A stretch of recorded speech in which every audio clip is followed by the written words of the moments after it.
17 years now, the parents of Dylan Klebold and Eric Harris have lived their secrets, unwilling to step forward. Until a gray-haired woman makes her way into a room. In the course of this day, at one point, we see her pacing, perhaps grappling with her decision to step forward after all these years hiding from cameras. Years of being hated and threatened. She says, afraid and ashamed. Everyone's phones are off. Sue Klebold is now 66 years old.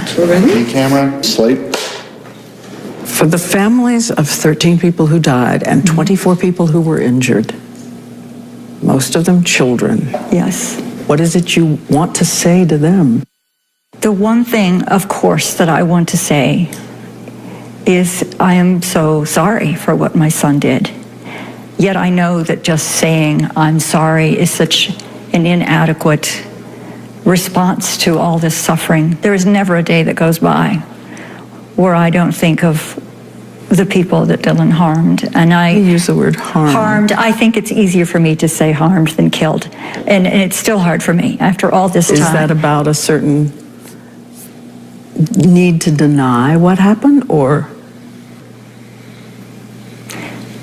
I don't know, perhaps. It is very hard to live with the fact that someone you loved and raised has brutally killed people in such a horrific way. The last moments of his life were spent in violence, sadism. He was cruel and hateful, and I have to own that. I just remember sitting there and reading about them. All these kids and the teacher. And I keep thinking, constantly thought, how I would feel if it were the other way around and one of their children had shot mine. I would feel exactly the way they did. I know I would.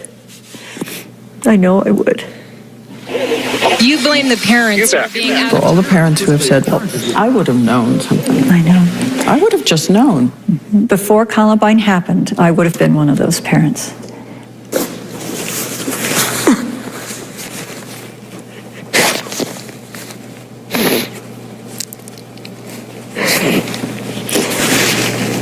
I think we like to believe that our love and our understanding is protective, and that if anything were wrong with my kids, I would know.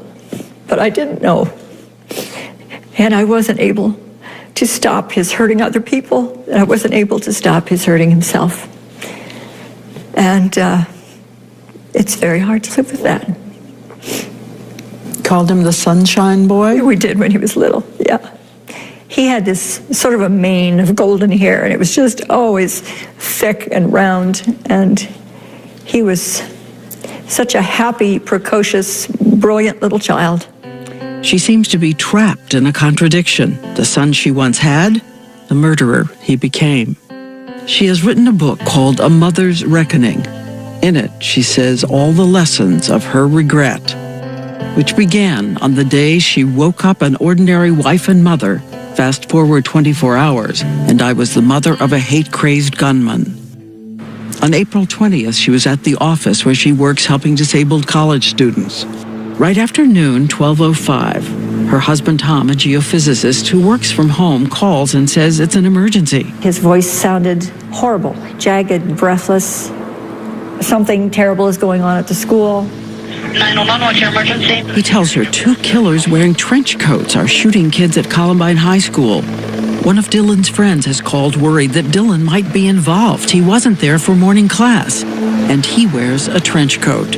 Tom races through the house, hoping against hope to find that coat. You always think somebody's making a mistake. It's not there. My first thought was Dylan may be in danger. Who are these people that are hurting people?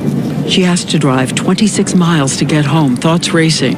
Hyperventilating, trying to talk myself down. She arrives home. It's official. Her son Dylan is believed to be one of the shooters, and the shooting may not be over yet. Now moving towards the student. In that moment, she says, a searing prayer no parent thinks they could ever pray. The police were there and the helicopters were going over. And I remember thinking, if this is true, if Dylan is really hurting people, somehow he has to be stopped. And then at that moment I prayed that he would die, that God, stop this, just make it stop. Don't let him hurt anybody. And so her quest begins. She says she goes back over every year of her life with a magnifying glass, looking for the path of her son's descent and the clues to all the things she missed.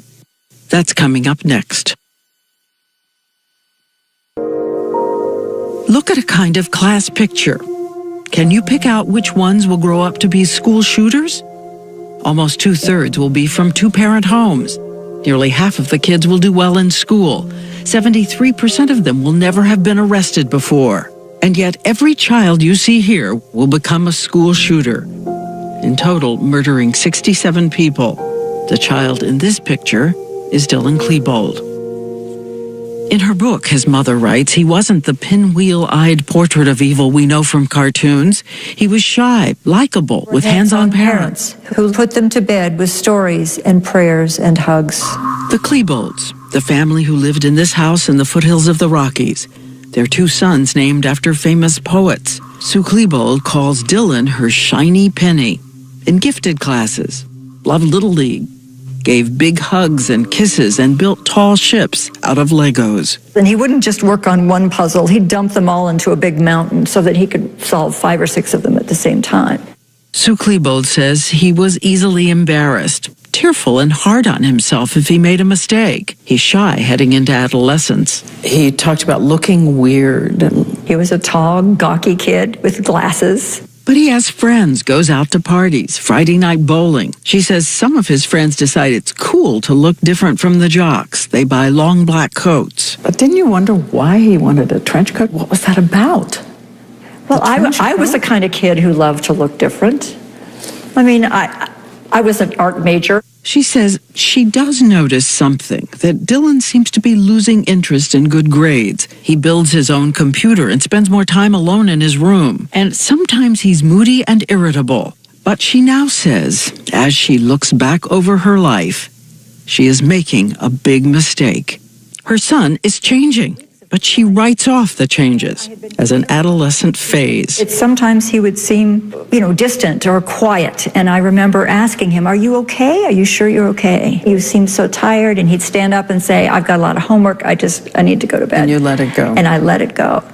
And that's the difference. I would dig, if it were me today, I would dig and dig and dig. I mean, I had all those illusions that everything was okay and more than anything else, because my love for him was so strong. I felt that I was a good mom, that he could talk to me about anything. Part of the shock of this was that learning that what I believed and how I lived and how I parented was an invention in my own mind. She says she hopes other parents watching tonight will think about what a child can be hiding.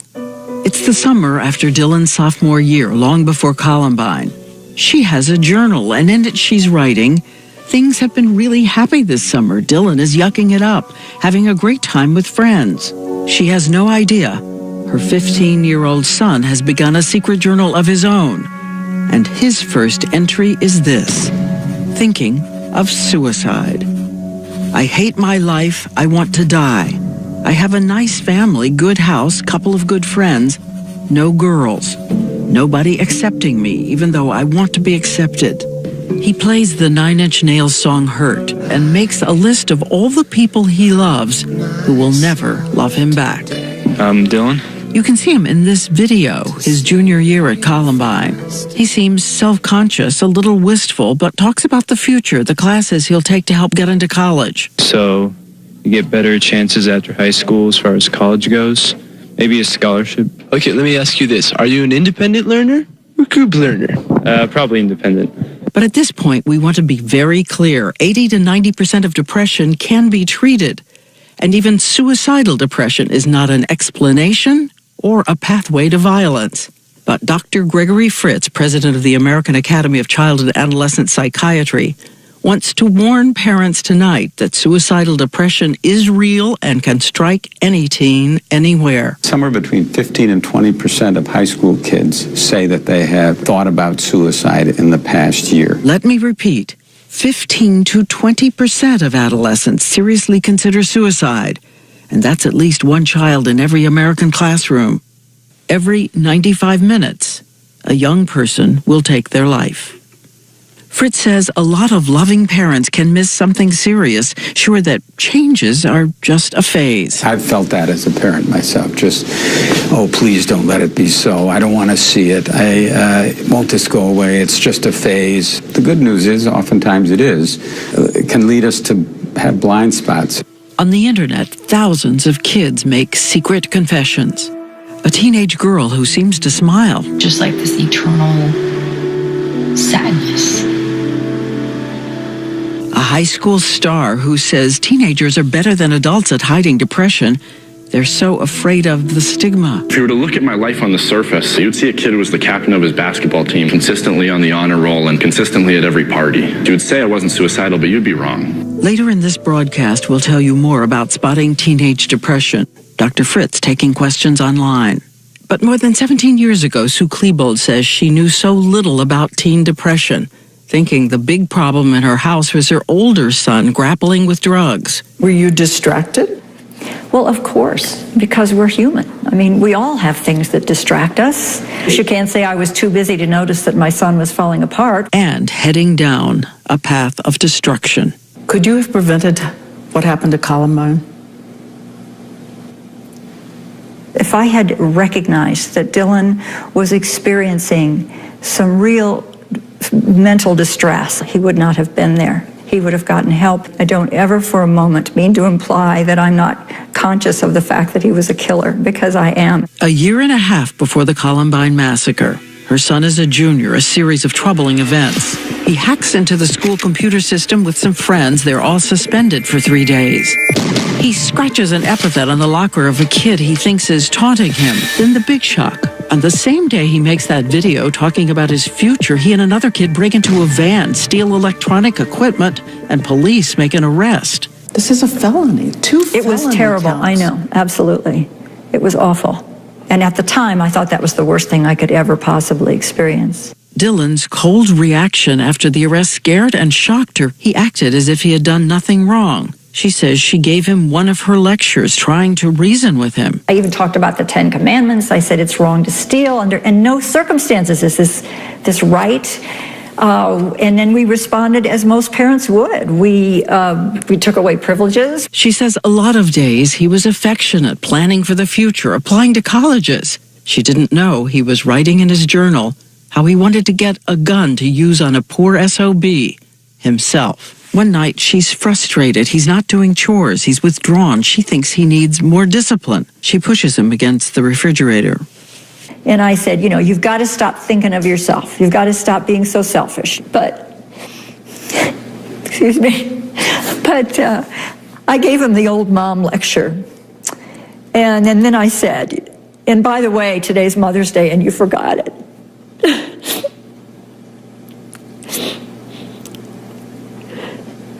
And I don't remember how that confrontation ended. I just remember he softly said, Mom, please don't push me. I don't know how much I can control myself. It wasn't a scary thing. It was just him being nice to say, back off, please.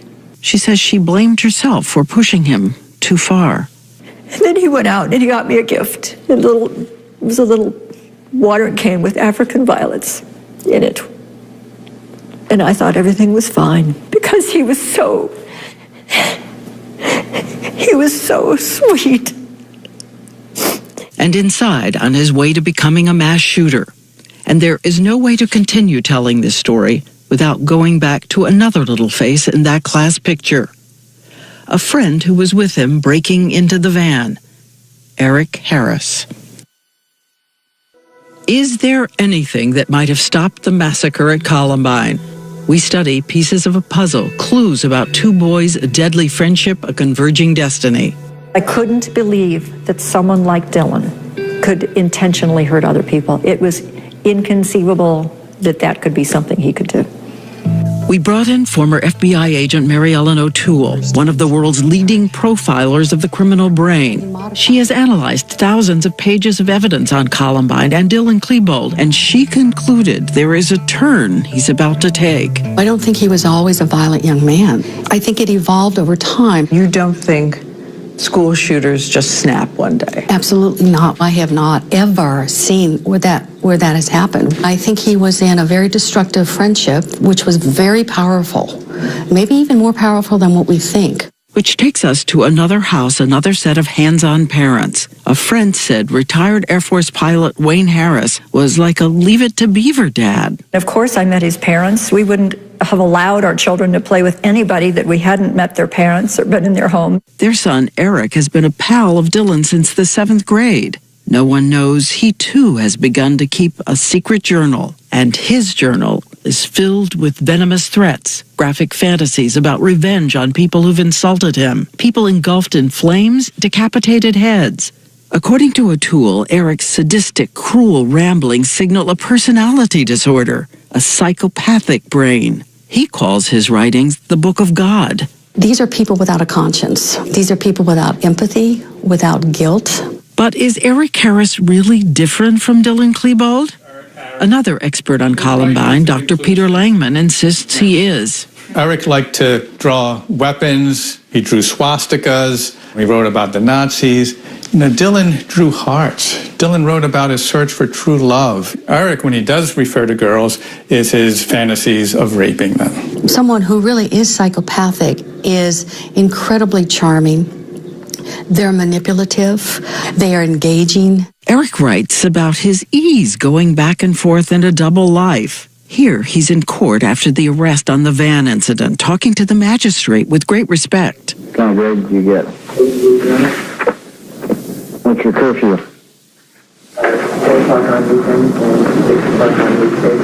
The court sentences the boys with leniency, a year of counseling and community service. Sue Klebold has been told by another mother that Eric Harris is prone to angry, terrifying outbursts. But Klebold thinks it's an overreaction because around her, Eric is so polite.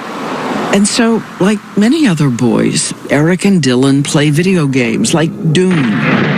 They like violent movies and making little movies of their own, trying on what it's like to be tough guys. In this one, they pretend to be heroic government agents out to save the world.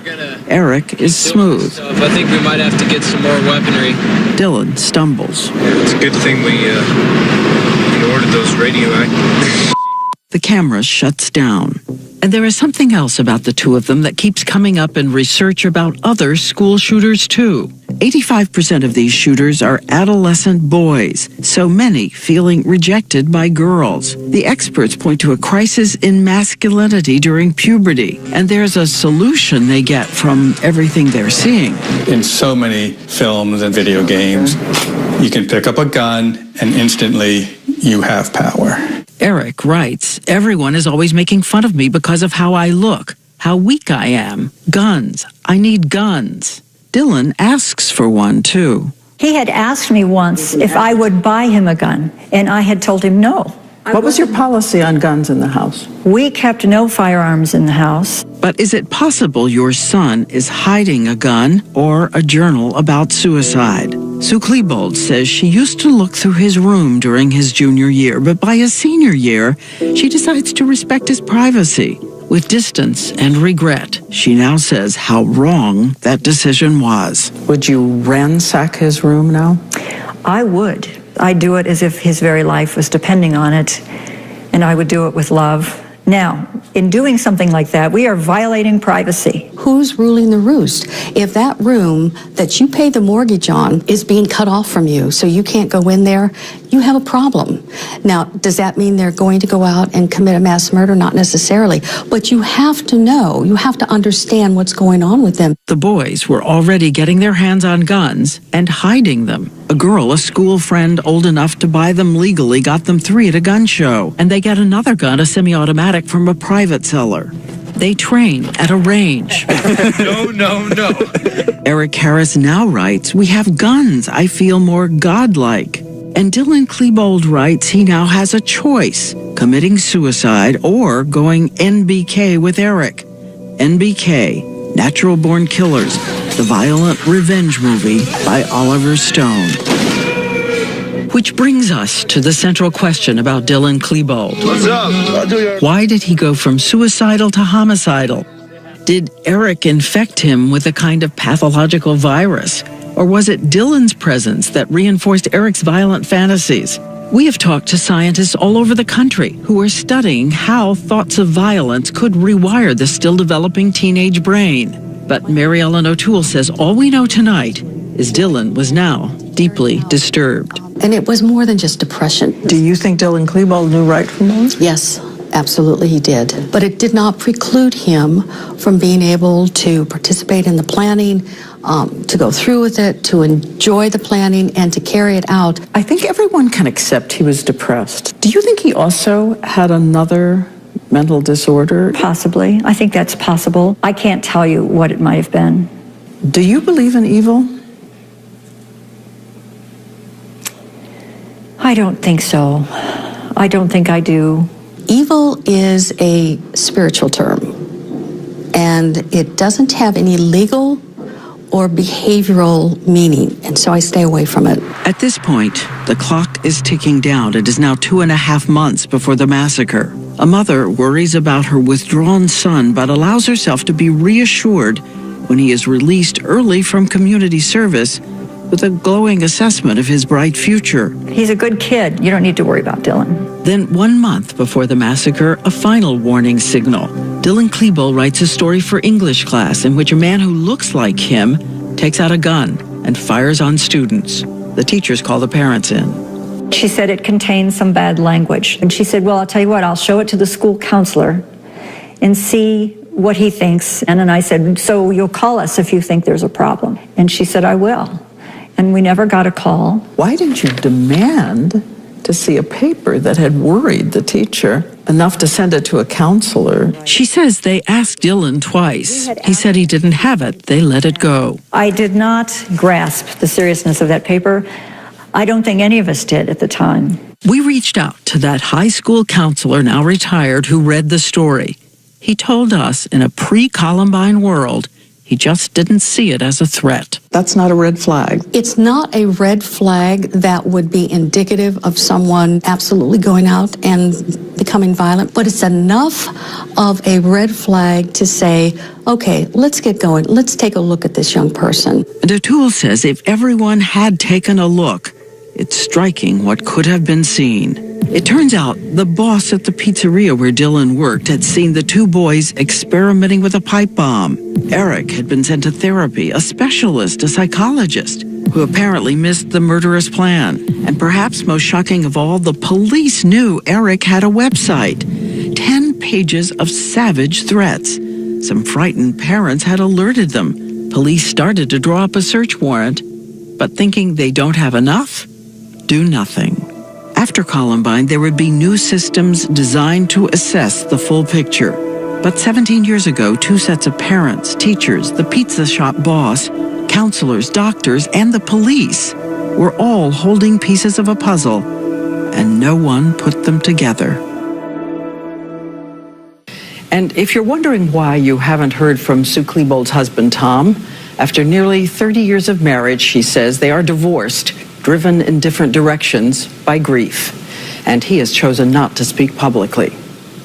When we come back, what was it that finally forced Sue Klebold to face the truth about her son? The day she says she heard those tapes.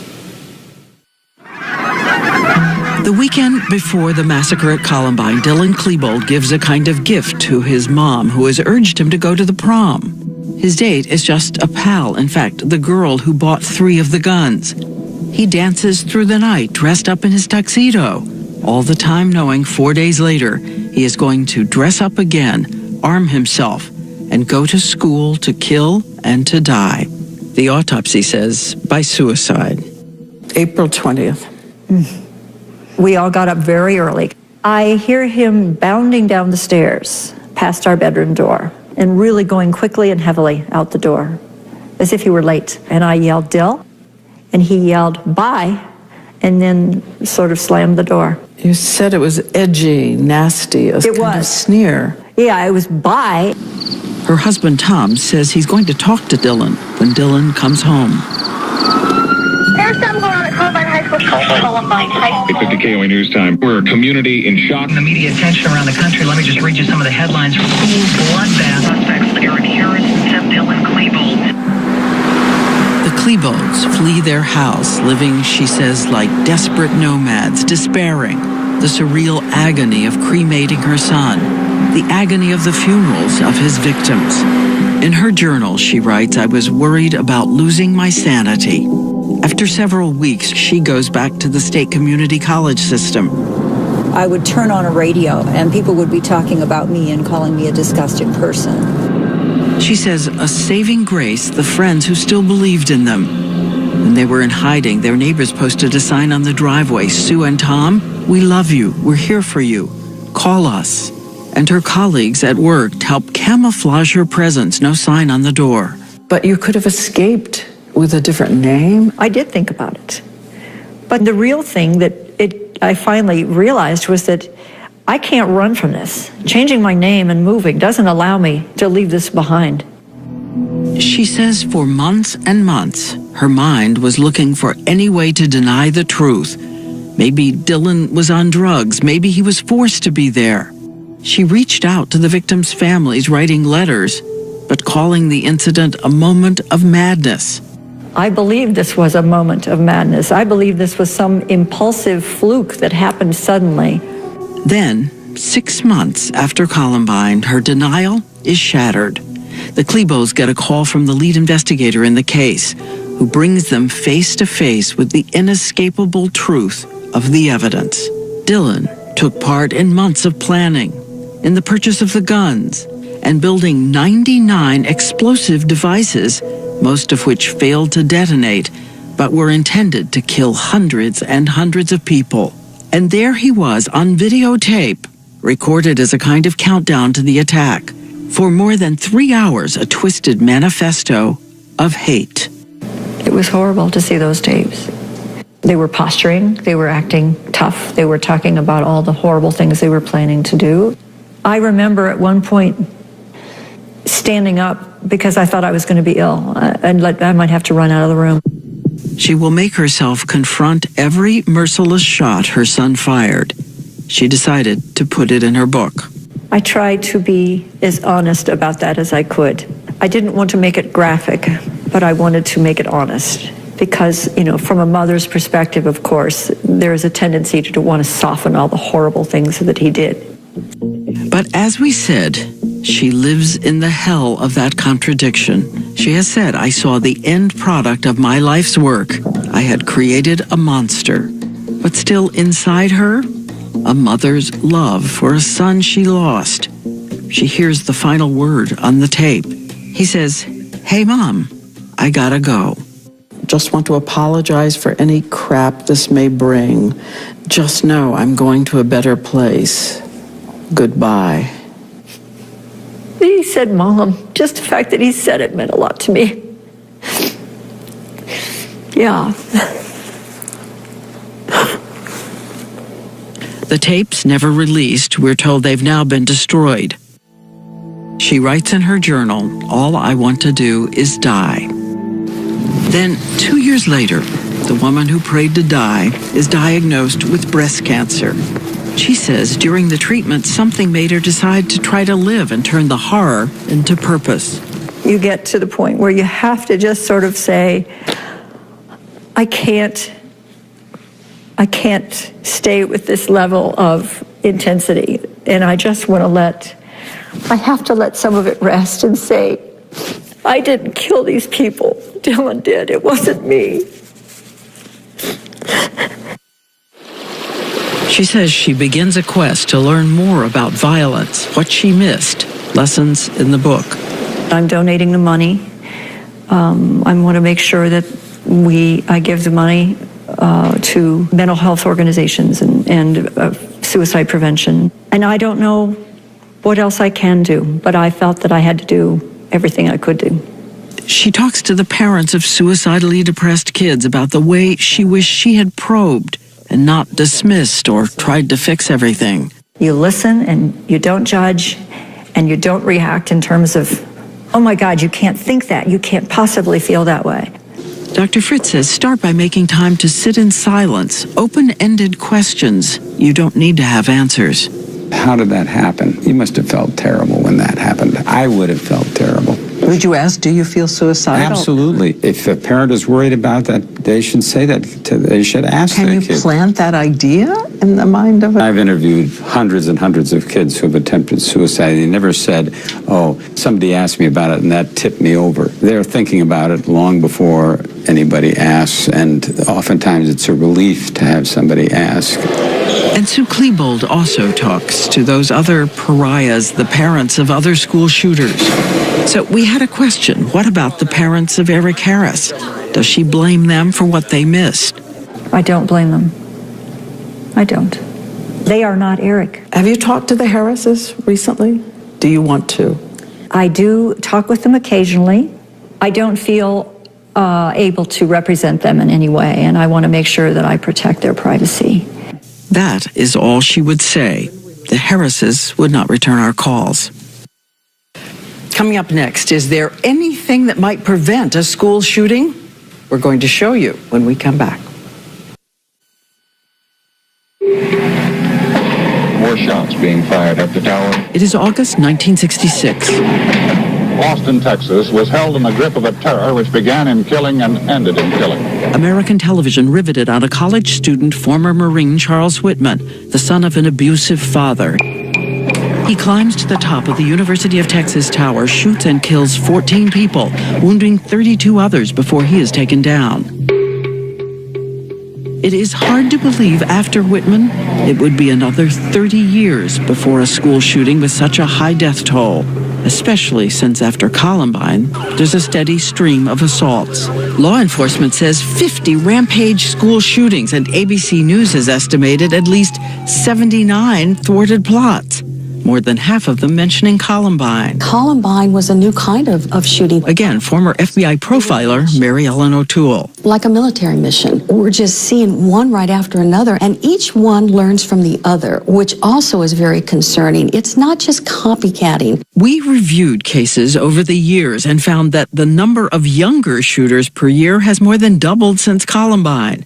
O'Toole says she's worried about a generation raised on violence, video games, movies. And take a look at this study. It shows today even a PG-13 film has triple the gun violence it used to have 30 years ago. When you look at the shooters now, many of them were born into this culture of violence. That's what they grew up on, whether it's movies or books or social media. Their brains became hardwired on violence. Is this documented, though? No, but I think many of my colleagues have the same fear that this thing has morphed and changed since Columbine. What role do you think access to guns played and plays in these? You cannot carry out a mass murder without weapons of mass destruction. Can't do it. And in America, 68% of school shooters get their guns from relatives or at home. For example, Japanese young men love violent video games. They buy more of them than we do, but you don't see mass murders over there. She says it is a different culture, but also in Japan, it's difficult to get guns. Compare 6 gun deaths in Japan in all of 2014. 33,000 here in the U.S. So what can we do about the shooting at schools? Mary Ellen O'Toole wrote the nation's manual on how to prevent them through what's called threat assessment. And as we said, since 79 have been thwarted, prevention can work, but how? In dozens of cases, it is fellow students who've overheard something tipped off authorities, who act as a team to assess the seriousness. We could be having a very different news conference today had this plan gone through. In other cases, they are complete strangers who act on intuition. A clerk developing pictures at a drugstore. There's pipe bombs with nails taped to them. Police went to a home and found a vast arsenal of weapons and explosives and a mention of Columbine. As we said, most mass shooters are boys, and often the tips come from girls, like Katie. It's absolutely terrifying to be the person who has to come forward and say this because you don't know. Terrified, but making her choice. What if I didn't say something? I'd have to live the rest of my life knowing that I'd almost feel just like I was just as much to blame as they were if I didn't say something. All right, guys, see you later. Have a good day, man.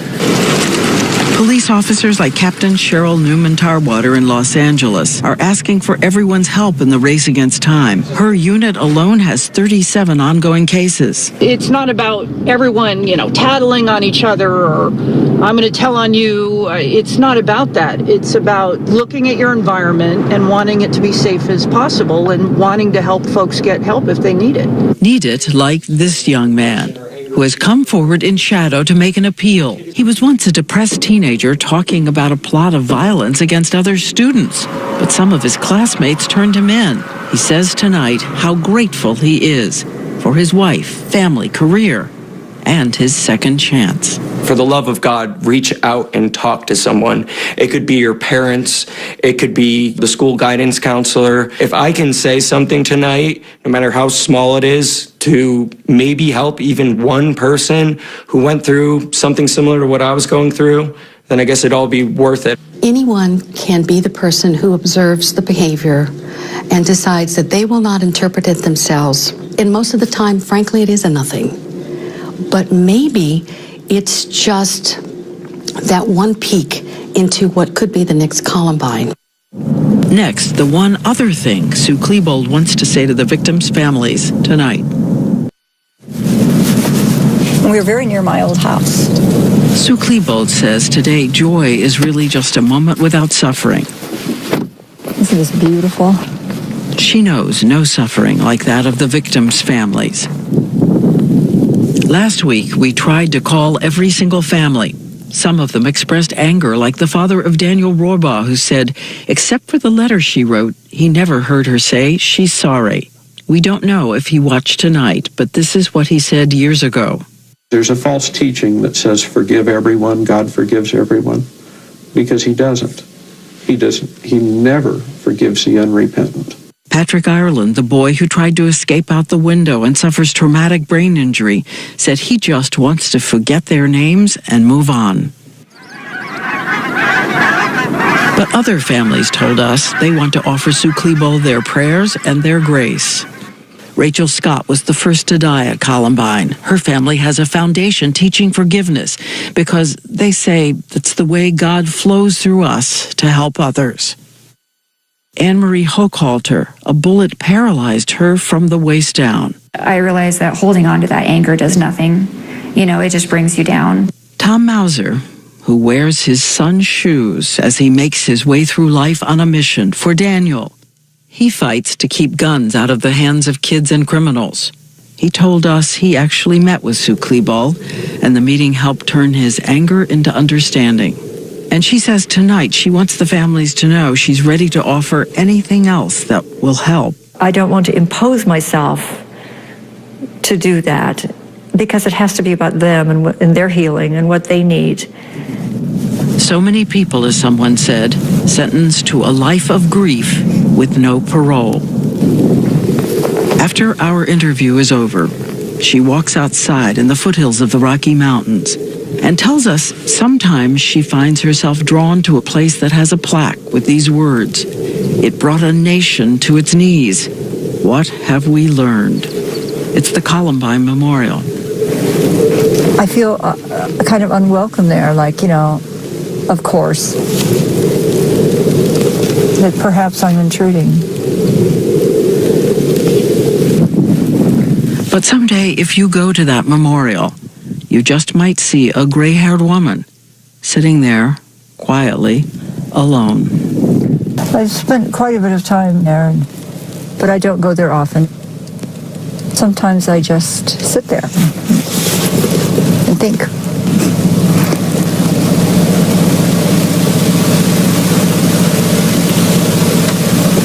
And I tell them I'm sorry.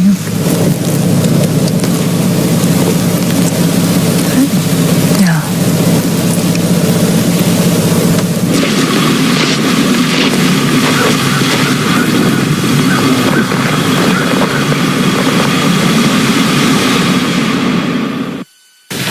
We will have so much more about all the issues raised tonight on social media and on our website, abcnews.com. And we'll also be reaching out again to the families of the victims to hear more from them. We hope this has created a conversation tonight in your home. Let us know your thoughts about lessons we can learn and how to prevent it from happening again. I'm Diane Sawyer. Thank you so much for watching.